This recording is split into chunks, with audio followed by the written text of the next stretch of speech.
Okay.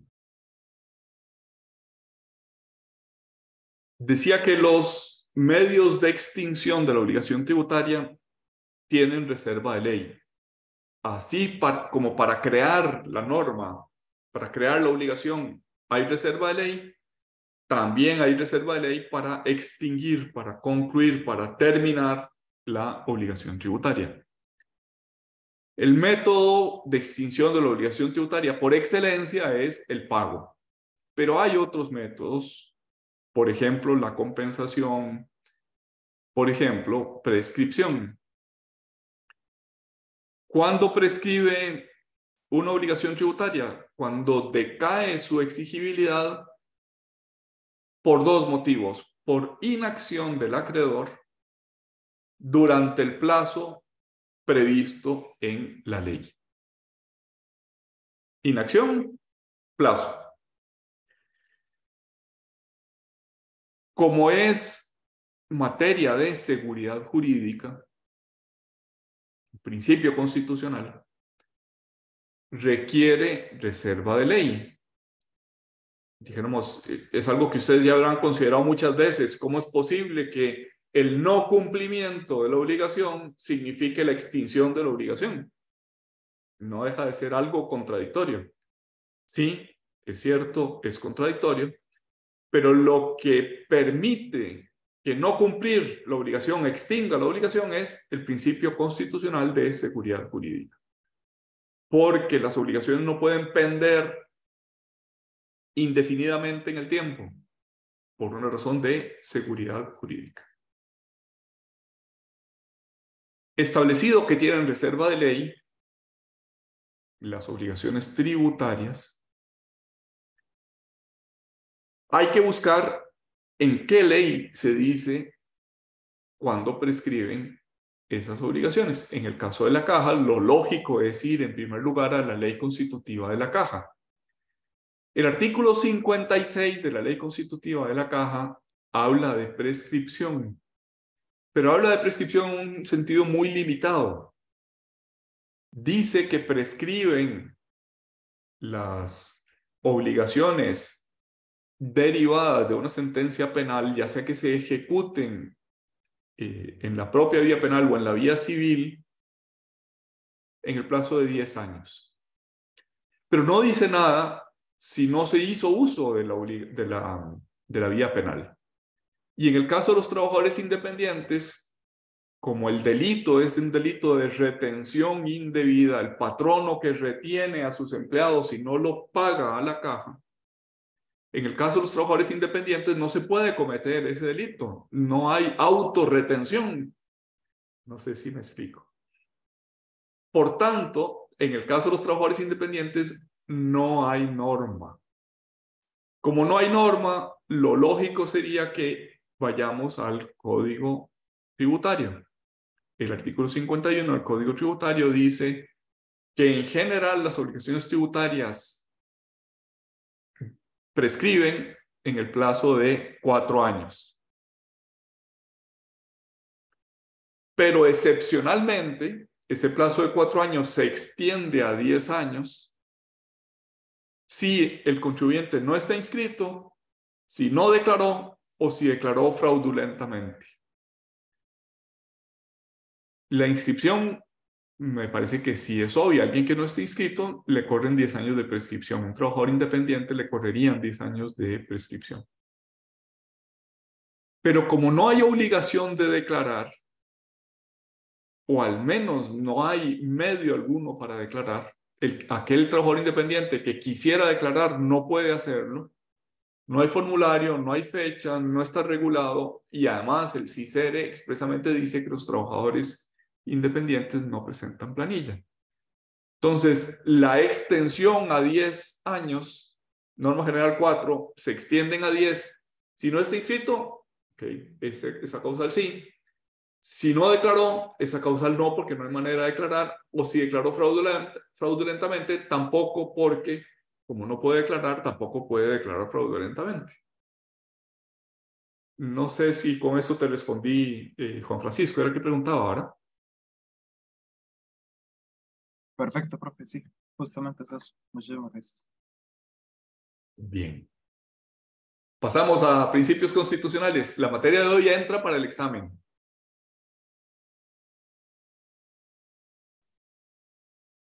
La primera cuestión que hay que decir es que esta materia es muy relevante. Los principios constitucionales están en el corazón mismo de la doctrina de los tributos, en la teoría de los tributos, forman históricamente parte de las luchas de todas las revoluciones que tuvieron contenido tributario, es decir, del 100% de revoluciones. Y dijéramos que hay básicamente dos sistemas para controlar la constitucionalidad. Esto lo sabrán ustedes de su curso de Derecho Constitucional mucho mejor de lo que podemos mencionar aquí. Hay un control concentrado y hay un control desconcentrado. El control concentrado exige un órgano jurisdiccional que es el único que puede declarar la constitucionalidad o no constitucionalidad. En cambio, en el control desconcentrado no hay un órgano, sino que todos los órganos, tanto administrativos como jurisdiccionales, esto es, todos los que aplican una norma, están obligados a valorar la constitucionalidad de la norma que están aplicando. El control desconcentrado es propio de los sistemas anglosajones. Por tanto, los precedentes tienen una gran importancia. El desarrollo jurisprudencial es lo que determina si algo es o no violatorio de la Constitución. El control concentrado es más propio de los sistemas continentales y en concreto a veces suele llamarse el sistema vienés por Kelsen y por la escuela vienesa de control de constitucionalidad. Además de que se concentra en un solo órgano, están procesalmente limitadas las vías de declaración. La acción de inconstitucionalidad, a veces llamada acción de constitucionalidad, la que invoca la violación de la norma y se declara o no la conformidad con la Constitución. El recurso de amparo convertible, ¿convertible en qué? En acción de constitucionalidad. La consulta judicial de constitucionalidad, es decir, cuando el juez tiene dudas, debe consultar a la Sala Constitucional. Y la consulta legislativa, que a veces suele llamarse consulta facultativa, en el sentido que no es obligatoria, se requiere que haya por lo menos 10 diputados que suscriban esa consulta y que tiene efectos diferentes según la declaración de inconstitucionalidad, sea por el fondo o por el procedimiento. Si la declara por el procedimiento, no se puede subsanar la inconstitucionalidad.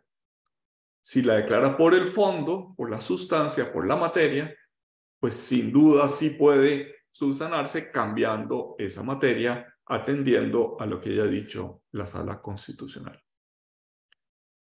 Entonces, en el control desconcentrado, en el sistema inglés, la desaplicación de la norma inconstitucional es por el aplicador del derecho. O sea, cualquier juez y cualquier administración tributaria desaplican esa norma.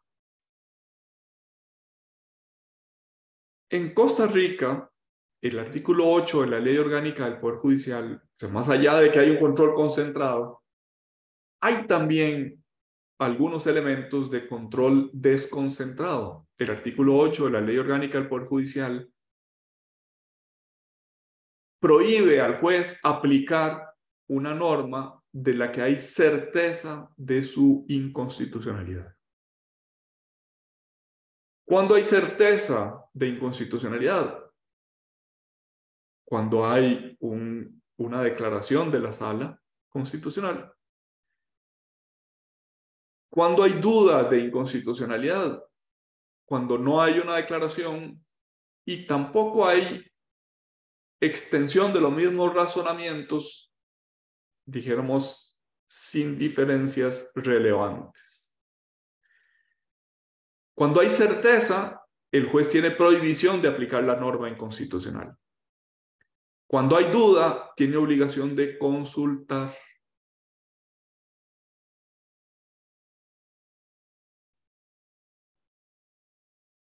El control desconcentrado viene exigido porque a toda aplicación de la norma le es una parte esencial el uso de la interpretación de la norma jurídica. Esto es, para aplicar la norma hay que interpretarla. Todo aquel que la aplica tiene que interpretarla. Y la interpretación según el contexto, ¿se acuerdan los métodos de interpretación que están en el artículo 10 del Código Civil? Según el contexto, pues el contexto más importante es el contexto constitucional. Según el contexto y la finalidad de la norma.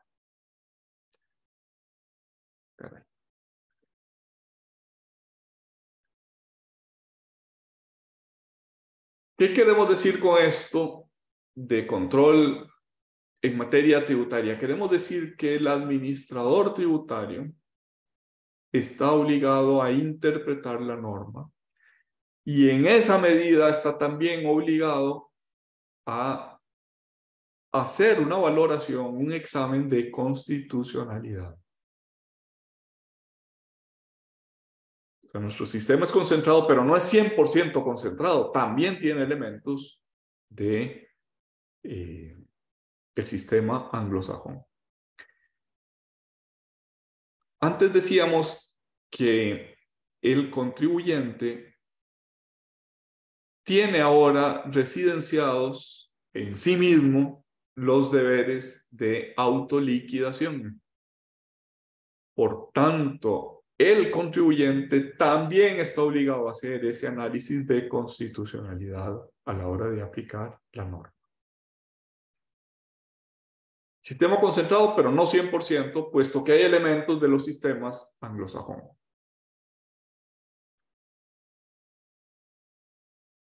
Dicho lo anterior, hay dos tipos de principios constitucionales. Los primeros, llamados de justicia tributaria material, aluden al contenido de la norma tributaria. ¿Cómo es la norma? Y su paradigma es el principio de capacidad económica. La capacidad económica es, el principio de capacidad económica es el principio tributario material por excelencia. Tanto que a veces se le llama el principio de justicia tributaria al de capacidad económica. En segundo lugar, los principios de justicia tributaria formal atañen al principio, al proceso de formación de la norma. ¿Cómo se crea la norma? No cómo es o cómo debe ser material, sino cómo se crea la norma, cómo debe crearse la norma formal. Por tanto, estos principios son, el principio principal es el principio de reserva de ley, algunas materias, la base imponible, la tarifa, los medios de extinción de la obligación tributaria, las sanciones, el procedimiento tienen reserva de ley. Y también tiene reserva de ley la materia relativa a la aplicación en el tiempo y en el espacio, esto es, la eficacia de las normas tributarias. Ustedes me podrían decir, la eficacia de la norma, la aplicación en el tiempo y en el espacio es una materia no tributaria, sino que aplica en general para todo el ordenamiento jurídico. Y tendrían razón, es cierto. Hay algunas consecuencias especialmente tributarias de un principio que es más general, puesto que aplica para todo el ordenamiento. Insisto en que todo lo que quieran preguntar, pausar, etcétera, me interrumpen o levantan la mano y preguntan. Hay un problema terminológico al hablar de justicia tributaria material. Ese problema terminológico es que la materialidad suele considerarse superior a la formalidad. En el lenguaje corriente a veces incluso se dice, bueno, esos son formalidades, como diciendo, no son tan importantes como la sustancia. En esta materia, los principios materiales y los principios formales son igualmente importantes. No hay relación de sujeción entre unos y otros. El problema terminológico es falso. Quiero decir, la formalidad es tan importante como la materialidad. No hay diferencias. Y la otra vía de abordar la materia de los principios constitucionales es un abordaje desde la limitación del poder. Dicho en otras palabras, la Constitución atribuye poder de imperio, parte del cual es el poder de establecer tributos, a la Asamblea Legislativa. Pero la Asamblea Legislativa en uso de ese poder no puede ser cualquier cosa. Lo que puede hacer está limitado, está acotado por los principios constitucionales. Esto es, no puede crear un tributo que viole el principio de capacidad económica. No puede crear un tributo que viole el procedimiento legislativo. No puede delegar, por violación al principio de reserva de ley, algunos elementos del tributo, no los puede delegar su determinación al poder ejecutivo. Entonces, el enfoque conceptual general de esta materia que estamos empezando a ver hoy es el de la limitación. Los principios constitucionales dicen cómo debe ser la norma: justicia tributaria material, capacidad económica, capacidad de contribuir. ¿Cómo? Le dan contenido, pero también imponen limitaciones. Fuera de ese contenido, no puede el legislador extenderse. Y tampoco puede hacerlo en materia de procedimientos de creación. ¿Qué clase de límites estamos hablando? Hay un límite en que el tributo sea solo fiscal. No, se admite el uso extrafiscal. Uso fiscal: producir recursos para financiar la actividad pública. Uso extrafiscal: permitir el uso de otras, la búsqueda de otras finalidades. Obviamente esas otras finalidades tienen que tener sustento en la Constitución. Por ejemplo, un tributo que grave, por decir algo, las bebidas carbonatadas con exceso de azúcar. ¿Cuál es la finalidad de ese tributo? La finalidad es disminuir el consumo de bebidas carbonatadas. ¿Es una finalidad extrafiscal? Sí. ¿Es una finalidad fiscal? Pues algo de fiscal tiene, pero en general yo les comentaba que suele tener una relación inversamente proporcional. Si se consigue la finalidad, limitar las bebidas carbonatadas, el uso fiscal pues se ve muy disminuido. Si se consigue el uso fiscal, pues la finalidad extrafiscal se ve atenuada. Entonces, la primera examen en cuanto a los límites que justifican la tributación es que se admite el uso extrafiscal del tributo, siempre y cuando esa finalidad extrafiscal pues tenga sustento constitucional. Después hay una discusión sobre si el deber de solidaridad, lean por favor el artículo 18 de la Constitución Política, todos los habitantes están obligados a contribuir al sostenimiento de los gastos públicos. nos debería llevar a la pregunta de si ese deber de solidaridad es tan exigente que pueda hacer dar sin recibir nada a cambio. La respuesta es nunca se da sin recibir nada a cambio en lo público.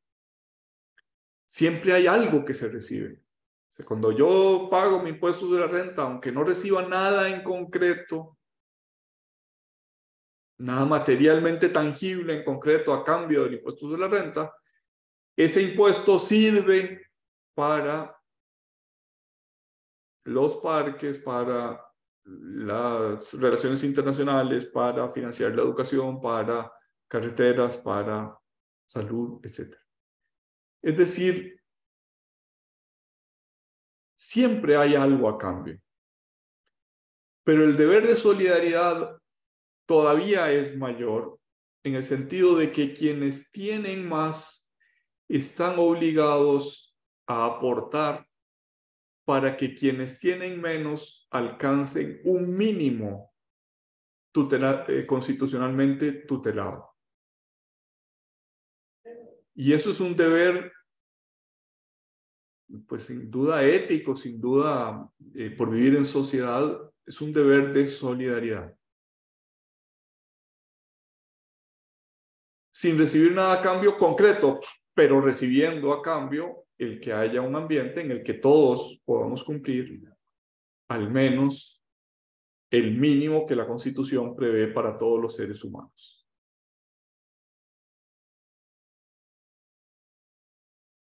Y esto se manifiesta no solo en la tributación, la obligación de pagar una suma de dinero, sino también en la exención. Es decir, cuando se perdona por alguna razón la obligación de pagar una suma de dinero.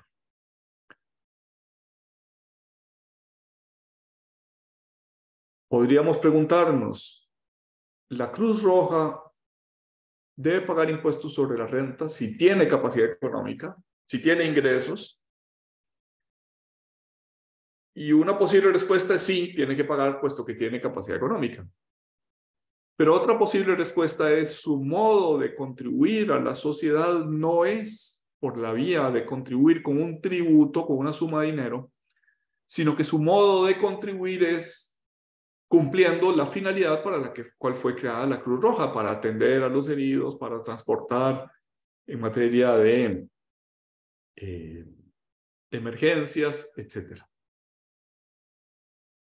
También puede ser que le demos o que el país le dé exención a una fundación o una fundación que contribuye al bienestar ajeno. En todos los casos de que hay exención, notemos que la finalidad constitucional, todos están obligados a contribuir al sostenimiento de los gastos públicos, dice el artículo 18 de la Constitución, puede cumplirse por una contribución económica, llamada impuesto, o puede cumplirse esa obligación de contribuir por otros medios. Por ejemplo, puede la Cruz Roja cumplir su obligación de contribuir atendiendo enfermos, atendiendo accidentados, atendiendo emergencias, etc.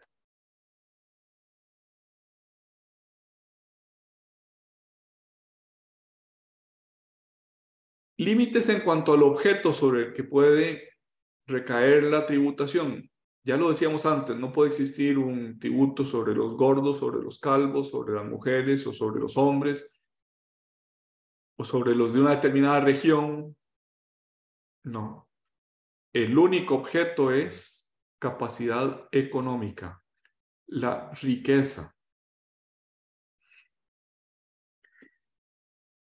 Ahora, ha dicho la Sala Constitucional que se permite que en materia municipal el impuesto de patentes municipales grave la mera actividad.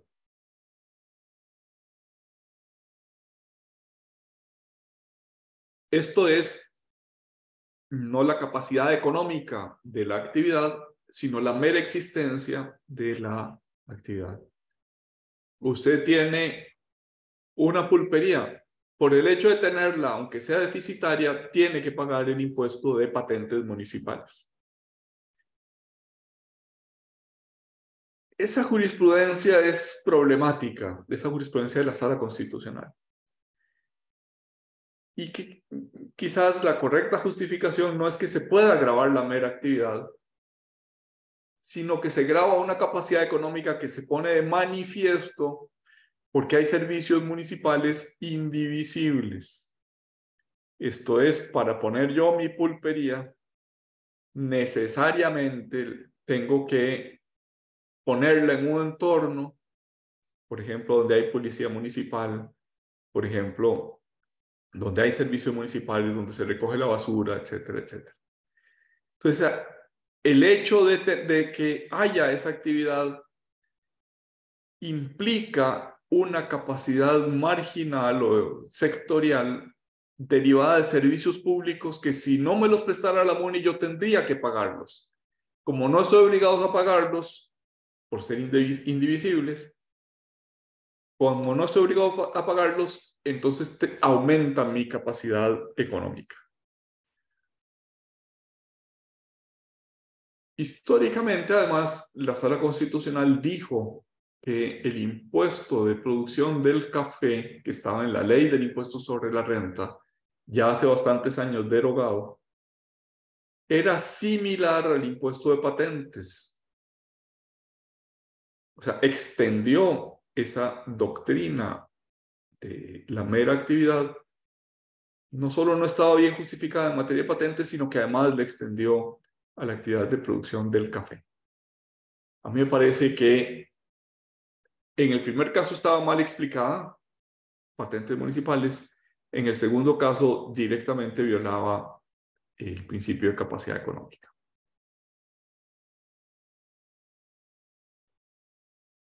En segundo lugar, dijéramos que la capacidad económica que se puede grabar es una capacidad económica efectiva. Esto es, el principio de capacidad económica exige ser correctamente medido. Por tanto, debe tomar en cuenta la inflación, el mínimo imponible,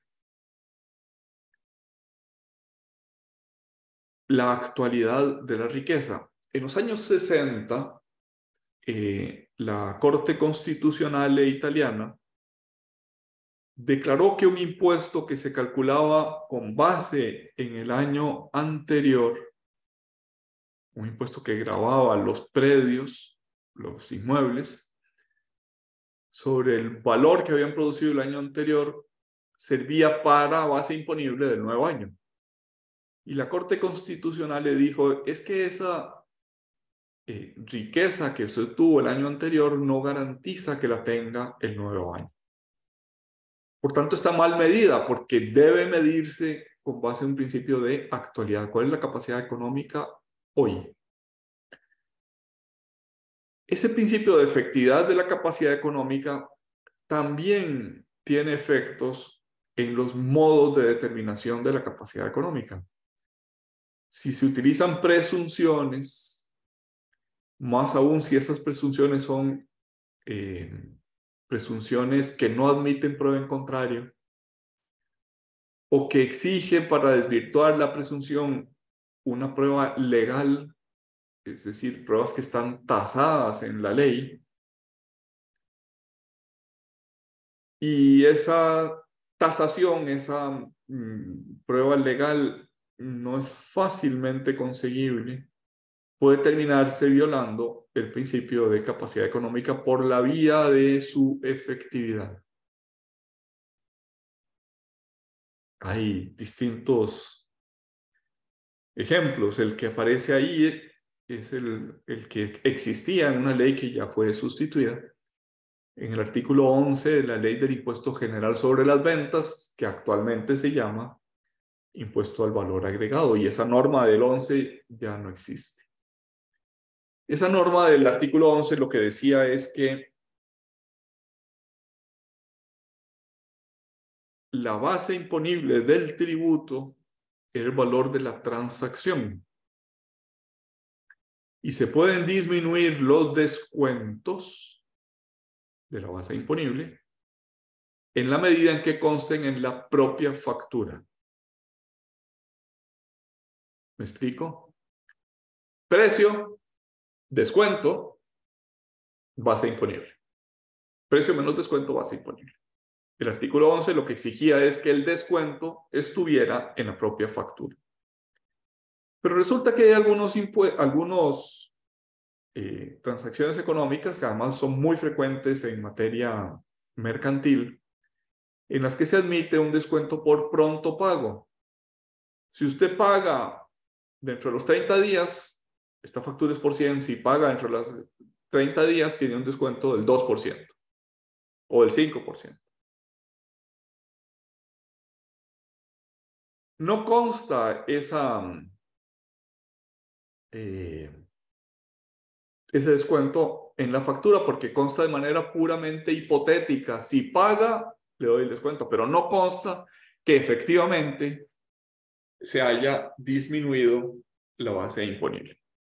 Pues bien, la jurisprudencia dijo, tanto la jurisprudencia de la Sala Primera como la de la Sala Constitucional, dijeron, la única prueba es la factura y es razonable que la única prueba sea la factura. A mí me parece que se equivocaron tanto la Sala Primera como la Sala Constitucional. Porque la verdadera capacidad económica es disminuido un descuento, que además es usual en la práctica comercial costarricense. La propia norma reconocía que el descuento era deducible, pero exigía una prueba legal, la factura. Y normalmente lo que se proporciona es una nota de crédito. Si usted paga, le doy una nota de crédito.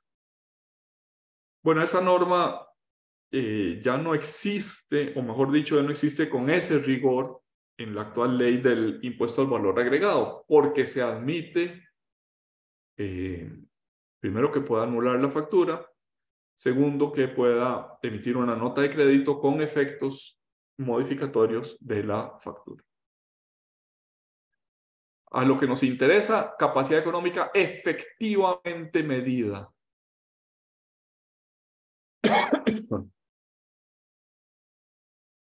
Cuando la ley del impuesto sobre la renta grava la renta neta, ingresos brutos menos gastos necesarios para producirlos igual renta neta, si ese medir la renta neta no es correcto, puede llevar a que se grave riqueza inexistente. Esto es, a que se graben ingresos que fueron absorbidos por los costos. Puede llevar a que se invada el mínimo exento. ¿Por qué es necesario el mínimo exento? Porque de la riqueza que yo produzco, en primer lugar debo atender a mis necesidades básicas y solo después de atendidas mis necesidades básicas puedo dedicar algo de esa riqueza a la solidaridad. El mínimo exento, por tanto, tiene raigambre constitucional por la vía de la capacidad económica. La capacidad económica es solo después de satisfacer mis necesidades básicas. También puede llevar el que no se respete la renta neta al tratamiento arbitrario de los contribuyentes, es decir, dos contribuyentes que tienen la misma capacidad económica, a uno se le tasa más fuertemente que al otro. Por ejemplo, eso sucede en materia de asalariados si se comparan con los trabajadores independientes en materia de la caja.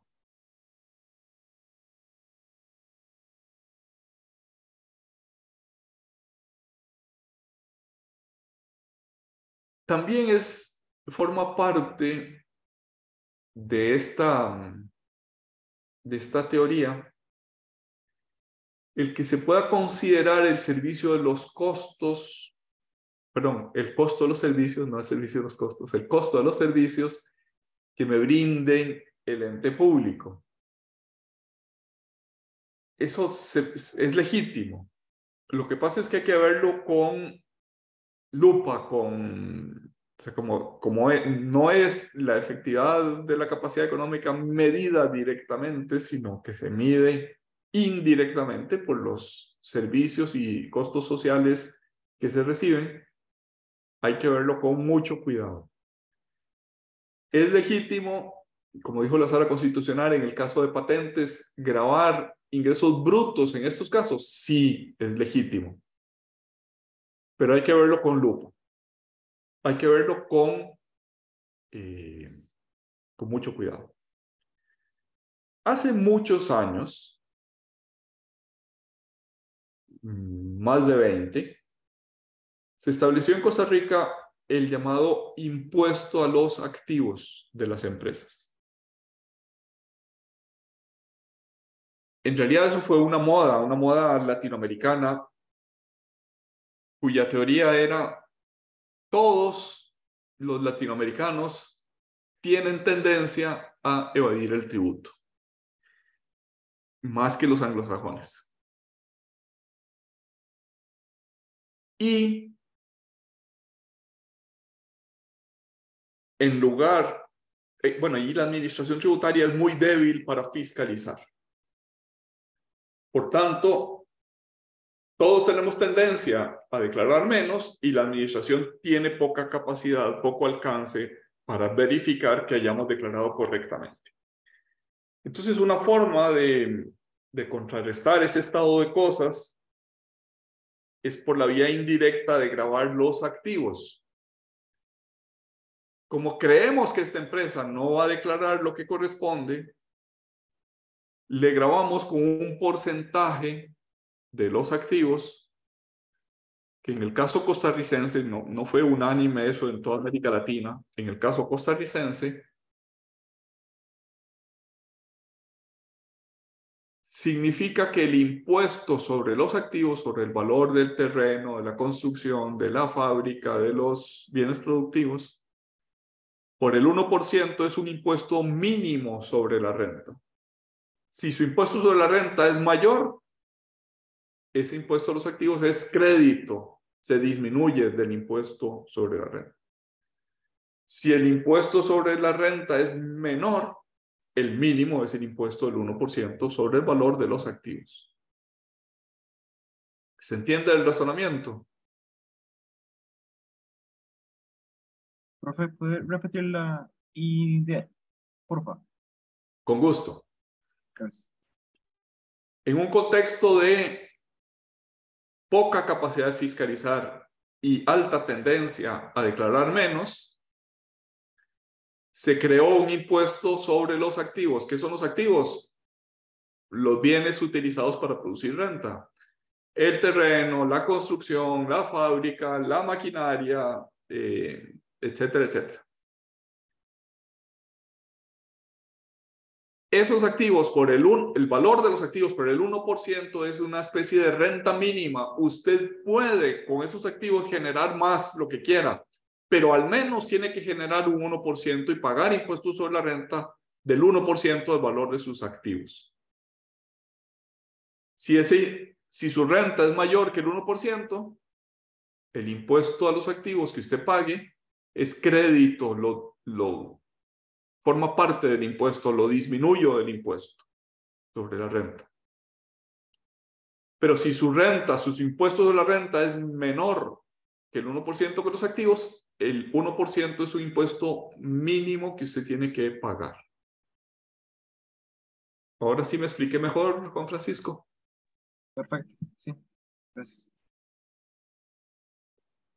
La Sala Constitucional costarricense encontró que ese impuesto era inconstitucional por violación al principio de capacidad económica.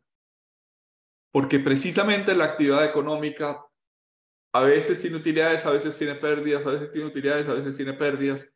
Y en los años en los que tenía pérdida, había que pagar el impuesto. En los años en los que tenía utilidad, no había que pagarlo, puesto que era crédito contra el impuesto sobre la renta de ese año. ¿Me expliqué esta segunda razonamiento? ¿Con Francisco? Sí, profe. Impuesto a los activos, un 1%, aunque haya tenido pérdida. Esa circunstancia o esa característica llevó a la Sala Constitucional costarricense a declararlo inconstitucional.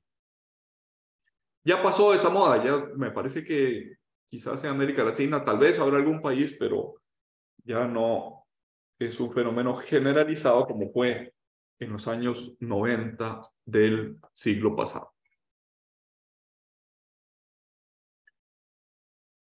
Decíamos que hay un límite en cuanto al objeto que puede grabarse, pero además hay un límite en cuanto a la intensidad de la tributación. ¿Qué quiero esto decir?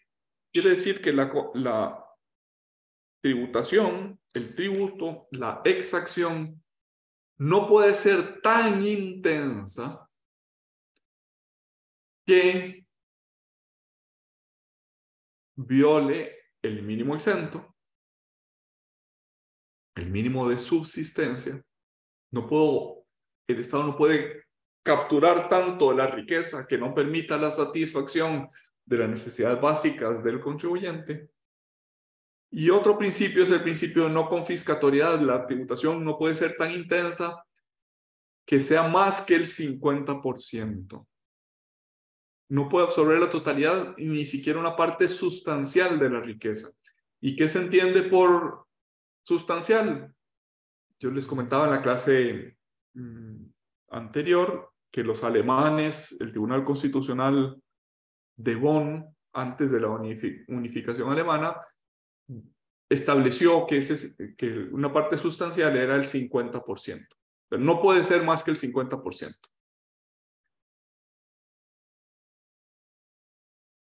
Hay dos enfoques en cuanto a la no confiscatoriedad. La razonabilidad caso por caso o la razonabilidad del conjunto de la tributación, que es lo que ha dicho tanto la Corte Argentina como el Tribunal Constitucional alemán.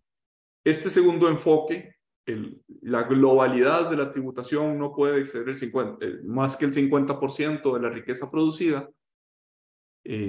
parece ser la norma internacional actual.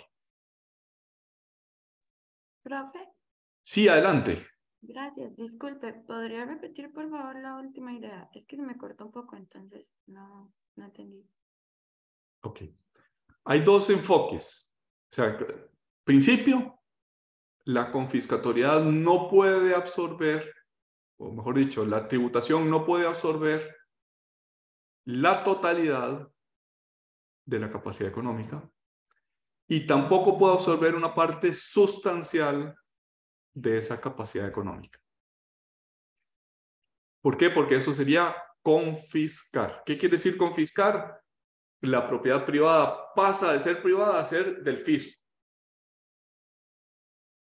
¿Por qué está prohibida la confiscatoriedad? Por defensa del principio de capacidad de propiedad.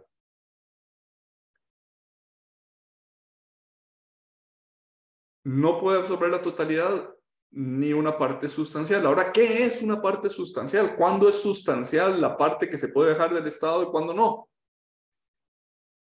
Pues el tribunal alemán ha dicho 50%. El impuesto sobre la renta sería inconstitucional si gravara con el 51%. En los años 70 hubo varios países que permitían una gravación así de alta, los suecos, incluso Estados Unidos, gravaban hasta el 70% en sus marginales más altos en el impuesto sobre la renta. Bueno, pues ahora se admite que no puede superar el 50% de la capacidad económica. No puede superarlo en el caso de ese impuesto. Ahora, los alemanes y los argentinos han dicho algo más objetivo. No puede hacerse ese examen caso por caso, sino, mejor dicho, puede hacerse caso por caso, pero en realidad el que importa es la totalidad. Porque si la contribución del trabajador independiente, más el impuesto de la renta, más el impuesto de patentes, más el impuesto del valor agregado sobre el consumo personal, superan el 50%, entonces se está violando ese límite en cuanto a la intensidad de la tributación. Se está incurriendo en confiscatoriedad y eso es inconstitucional. ¿Me expliqué mejor? Sí, profe, muchas gracias. Bueno, con gusto.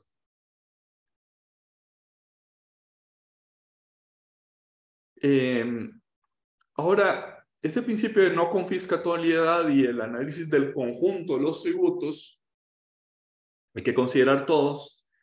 No obstante, hay algunos que se salen de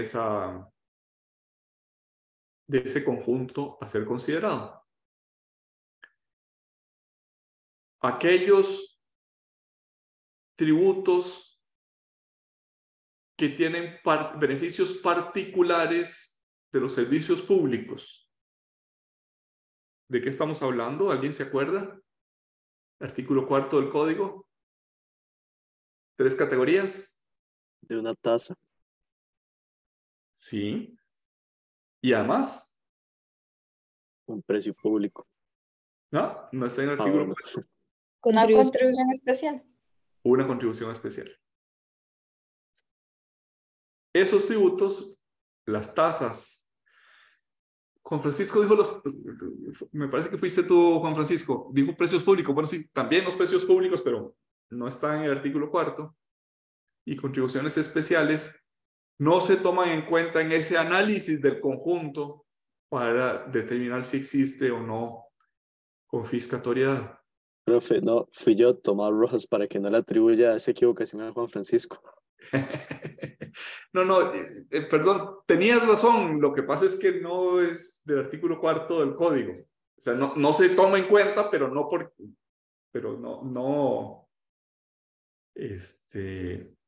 como había citado el artículo 4, lo que no quería es que dar lugar al equívoco de que en el artículo 4 estaban los precios públicos. ¿Sí me expliqué, Tomás?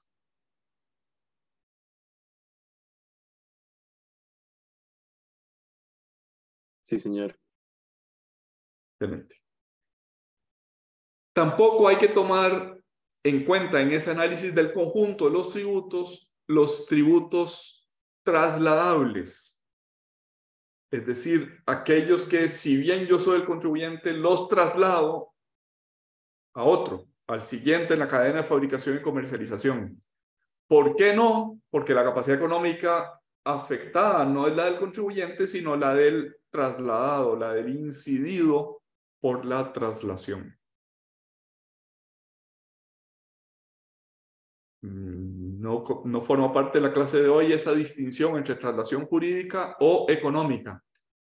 La traslación jurídica es la que está establecida en la ley. Por ejemplo, en el impuesto al valor agregado, el contribuyente, el restaurantero,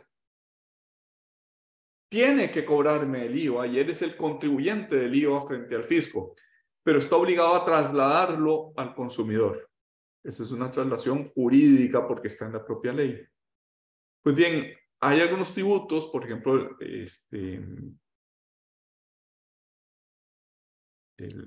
me olvidó el tributo, pero ahorita, el nombre, pero ahorita me acuerdo, que aunque no está trasladado jurídicamente, hay traslación económica. A la hora de crearlo, se espera que ese tributo sea trasladado. Es el impuesto selectivo de consumo.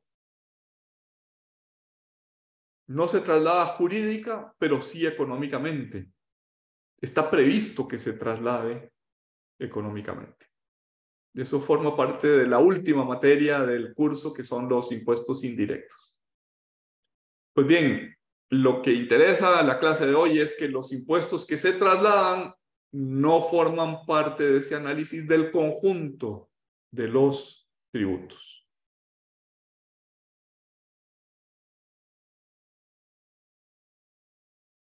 Ese conjunto de las normas también enfrenta un tema de prueba. En el caso del tributo a los casinos, ahí están un par de sentencias del año 94, ya algo viejitas, hace 29 años. La Sala Constitucional admitió la constitucionalidad o la falta de constitucionalidad basada en el efecto de un conjunto de normas, es decir, cuando se sumaba el impuesto al casino más el impuesto sobre la renta, la sala admitió el conjunto, la suma del efecto conjunto de ambas.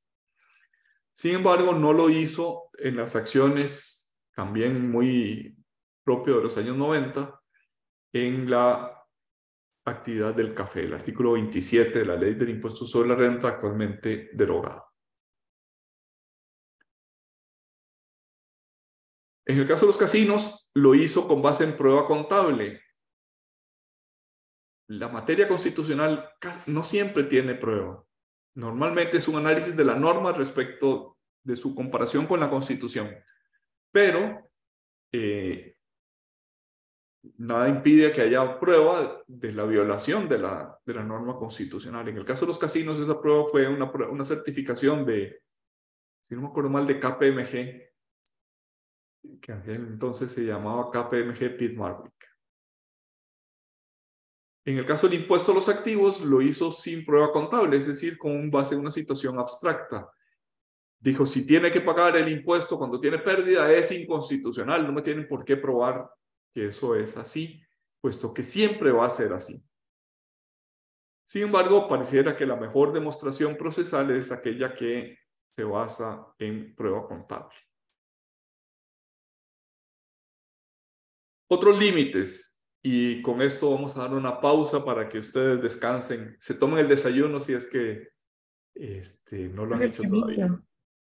Rafi, ¿se podría volver un segundo a la filmina anterior? Por favor, es que no logré apuntar un detalle. ¿Listo?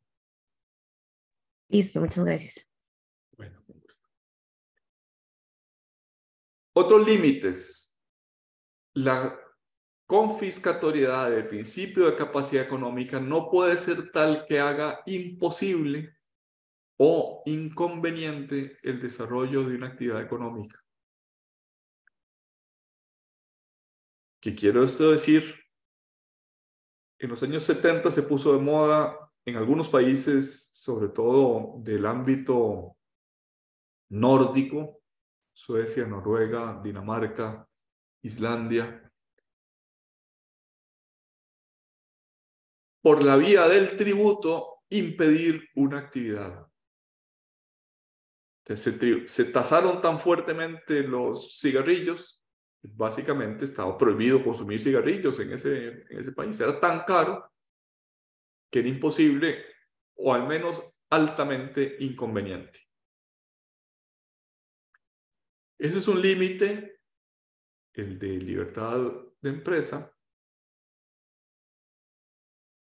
porque si la libertad de empresa está constitucionalmente consagrada, no puede por la vía del tributo violarse, restringirse de tal modo la libertad de empresa que permite, que haga imposible o inconveniente el desarrollo de esa actividad económica. Y tampoco puede crear implícitamente un monopolio. La tributación admite uso extrafiscal, sí, pero no para crear monopolios. No puedo gravar tan fuertemente los licores que de hecho la Fábrica Nacional de Licores sea la única que pueda producir licores. Entonces, el principio de capacidad económica, y con esto nos vamos al descanso, no está explícito en la Constitución. Si ustedes buscan la Constitución con Google, no van a encontrar principio de capacidad económica. Pero se deriva de la obligación de contribuir, artículo 18, del principio de igualdad. Todos estaban obligados a contribuir en la misma proporción, 33, del principio de propiedad privada, del principio de libertad de empresa. Es decir, el conjunto de esos principios que no son estrictamente tributarios, salvo el primero, el conjunto es lo que le da sustento en Costa Rica al principio de capacidad económica. Así lo ha declarado la Sala Constitucional y no es la primera que lo hizo, ya lo hizo en su momento el Tribunal Constitucional alemán. Pausa y regresamos en 15 minutos. ¿Les parece? Gracias, profe. Con gusto.